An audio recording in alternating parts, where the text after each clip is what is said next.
આંતરરાષ્ટ્રીય cyber slavery રેકેટનો પર્દાફાશ, ભારતના મુખ્ય સૂત્રધારની ધરપકડ।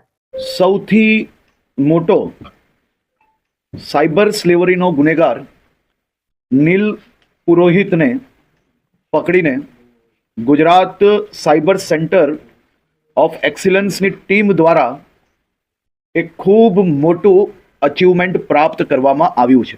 બ્રોકરથી લઈને કિંગપિન સુધી પકડવામાં સફળતા પ્રાપ્ત કરી છે। મ્યાનમારના કેકે પાર્ક અને કંબોડિયા ખાતે ચાઇનીઝ સાયબર માફિયા દ્વારા સંચાલિત સાયબર સ્લેવરી સ્કેમ સેન્ટરો માટે ભારતીય યુવાનોને સપ્લાય કરવાનો જે મુખ્ય કામ કરતા હોય એવી આખી ટોળકીને પકડી લેવાનું અચીવમેન્ટ પ્રાપ્ત કર્યું છે।